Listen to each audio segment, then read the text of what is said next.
এই তরুণদেরকে আমাদের প্রিয় নবী সাল্লাল্লাহু আলাইহি সাল্লাম অত্যন্ত ভালোবাসতেন এবং বিশেষ গুরুত্ব দিতেন। অনেক বড় বড় গুরুত্বপূর্ণ দায়িত্ব প্রিয় নবী সাল্লাল্লাহু আলাইহি সাল্লাম অনেক তরুণদের হাতে দিয়েছেন। তিনি তাদেরকে এত বেশি ভালোবাসতেন। আমরা যদি কোরআন দেখি তো কোরআনে কারিমে আল্লাহ রাব্বুল আলামিন বিভিন্ন জায়গায় তরুণদের দৃষ্টান্ত উপস্থাপন করেছেন। আমি আমাদের তরুণ বন্ধুদেরকে বলতে চাই, কোরআন কারিমের দুটি সূরা আপনারা বিশেষ করে তরুণরা, যুবকরা বারবার করে পড়বেন, বিভিন্ন অ্যাঙ্গেল থেকে বোঝার চেষ্টা করবেন। তার একটি হলো সূরা কাহাফ, আরেকটি হলো সূরা ইউসুফ। সূরা কাহাফে আল্লাহ রাব্বুল আলামিন কিছু যুবকের ঘটনা, ইতিহাস আমাদের সামনে তুলে ধরেছেন এবং তাদের সম্পর্কে বলেছেন, ইন্নাহুম ফিতিয়াতুন আমানু বিরাব্বিহিম ওয়াজিদনাহুম হুদা। তারা ছিল কিছু যুবক যারা পৃথিবীর ইতিহাসের বিরল দৃষ্টান্ত স্থাপন করেছে এবং এমন এক ত্যাগের স্বাক্ষর তারা রেখেছে যে কোরআন সেই ইতিহাসকে উল্লেখ করেছে। তারা আর কেউ ছিল না, তারা ছিল কিছু যুবক, কিছু তরুণ। এরাই গোটা সমাজের মোড়কে পরিবর্তন করে, তারাই গোটা সমাজকে নিয়ন্ত্রণ করতে সবচেয়ে প্রভাবশালী ভূমিকা রাখতে পারে। তারা ছিল কিছু যুবক যারা ঈমান এনেছিল আল্লাহর প্রতি। আল্লাহ তাআলা তাদের উপরে হেদায়েত আরো দিয়েছেন এবং তাদের হেদায়েতকে বৃদ্ধি করেছেন। তারা সের উপরে অটল ছিল এবং অটলতাটা এত বেশি ছিল যে কোরআন সেই ইতিহাসকে উল্লেখ করেছে। আজকের তরুণদের সেই ঘটনা পড়া উচিত, কিভাবে শিরক থেকে বাঁচার জন্য, তাওহীদের দিকে যাওয়ার জন্য যুবকরা কাজ করেছে, কিভাবে তারা অনুপ্রেরণা হয়ে আছে আমাদের জন্য, অনুসরণীয় হয়ে আছে পৃথিবীর ইতিহাসের আগামীর সকল তরুণদের জন্য। সেটি জানবার জন্য আপনাকে সূরা কাহাফ পড়তে হবে। সূরা কাহাফের তরুণদের সেই ঘটনা আপনাকে পড়তে হবে। আসহাবে কাহফের যুবকদের ঘটনা আপনাকে জানতে হবে। আরো বিভিন্ন যুবকদের ঘটনা, একাধিক যুবক দলের ঘটনা আল্লাহ সুবহানাহু ওয়া তাআলা সূরা কাহাফে উল্লেখ করেছেন। কিয়ামতের আগে দাজ্জালের ফিতনা থেকে বাঁচার জন্য এই সূরা কাহাফটা অনেক বেশি গুরুত্বপূর্ণ। প্রিয় নবী সাল্লাল্লাহু আলাইহি সাল্লাম বলেছেন, সূরা কাহাফ যে ধারণ করে, যে তেলাওয়াত করে, এটার মধ্যে যে মাশগুল থাকে, নিজেকে এর মধ্যে সে ব্যস্ত রাখে, সূরা কাহাফকে সে চর্চা করতে থাকে, এই ব্যক্তিকে আল্লাহ দাজ্জালের ফিতনা থেকে বাঁচাবেন। বিশেষ করে সূরা কাহাফের প্রথম 10টি আয়াত মুখস্থ করবে, হিফজ করবে, পড়তে থাকবে, দাজ্জালের ফিতনা থেকে আল্লাহ তাআলা রক্ষা করবেন। এইজন্য সূরা কাহাফ বিশেষ করে তরুণরা তাদের ইতিহাস জানবার জন্য, তাদের পরিচয়, আত্মপরিচয় এটা জানবার জন্য এই সূরা কাহাফটা পড়া দরকার। সূরা কাহাফের তরুণদের ঘটনা পড়া দরকার। সেই সাথে সূরা ইউসুফ। আজকের তরুণরা তাদেরকে ধ্বংস করবার জন্য সংস্কৃতির নামে, বিনোদনের নামে, শিক্ষার নামে, বিভিন্ন নামে আমাদের তরুণদেরকে শিকার করবার জন্য আজ নানা রকমের আদার দেওয়া হয়েছে। মাছ শিকার করবার জন্য বর্ষির মুখে যেরকম অনেক মুখরোচক আদার দেওয়া হয়, আমার তরুণদেরকে, এদেশের মুসলিম যুবকদেরকে, তরুণীদেরকে ধ্বংস করবার জন্য শিক্ষার নামে, কখনো বিনোদনের নামে, কখনো সংস্কৃতির নামে, কখনো বিভিন্ন নামে আমাদের তরুণদেরকে নানা রকমের আদার দিয়ে শিকার করা হচ্ছে।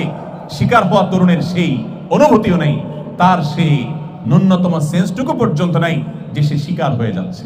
সে কারো না কারোর অন্ধ অনুকরণ করছে। তাকে বলা হচ্ছে তুমি স্বাধীন হও, তাকে বলা হচ্ছে তুমি খোলস থেকে বেরিয়ে আসো, তাকে বলা হচ্ছে তুমি নিজের মত প্রকাশ করো, তাকে বলা হচ্ছে তুমি মুক্ত হও। মুক্ত হওয়ার কথা বলে তাকে রবের গোলামি থেকে রবের গোলামদের গোলামে পরিণত করা হচ্ছে। এই জন্য আমার তরুণ বন্ধুদের প্রতি, আপনাদের প্রতি আমার আরজ থাকবে যে আজ তরুণদের চরিত্র ধ্বংস করবার যে চক্রান্ত চলছে, এখান থেকে বাঁচবার জন্য ইউসুফ আলাইহিস সালামের ঘটনা বারবার পাঠ করা দরকার, পুনর্পাঠ করা দরকার। কিভাবে একজন মুসলিম তরুণ, আল্লাহর প্রতি বিশ্বাসী তরুণ, সে নিজেকে নিয়ন্ত্রণ করতে শিখবে, যেখানে সেখানে সে নিজেকে বিলিয়ে দিবে না।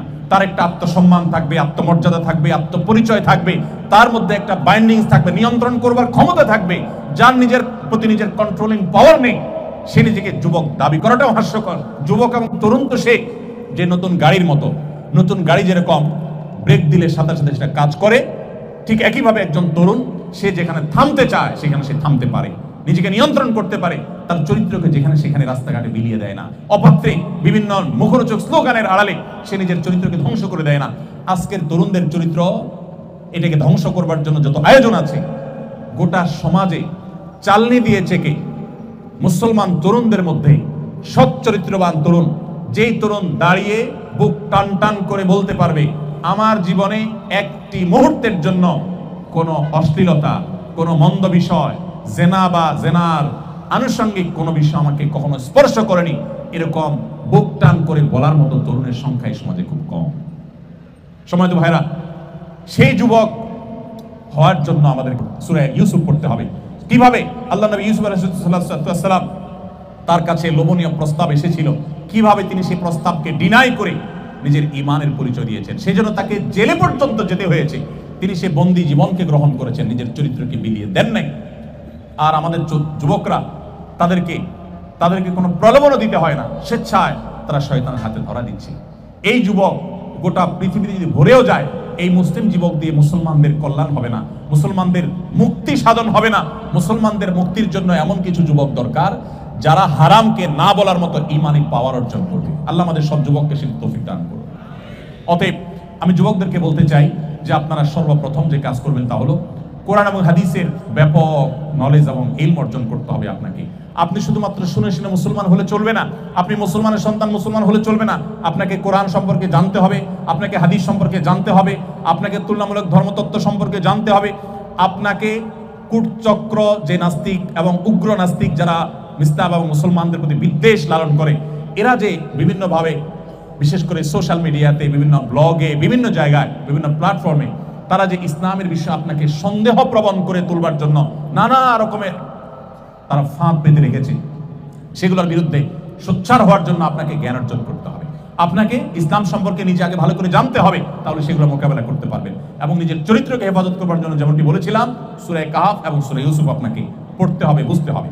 আল্লাহ তাআলা আমাদের সমস্ত যুব সম্প্রদায়কে যত ষড়যন্ত্র আছে, দেশীয় এবং আন্তর্জাতিক ষড়যন্ত্র, আমাদের এগুলো থেকে আল্লাহ রাব্বুল আলামিন আপন অনুগ্রহে, আপন রহমতে আমাদের সবাইকে হেফাজত করুন। আমিন।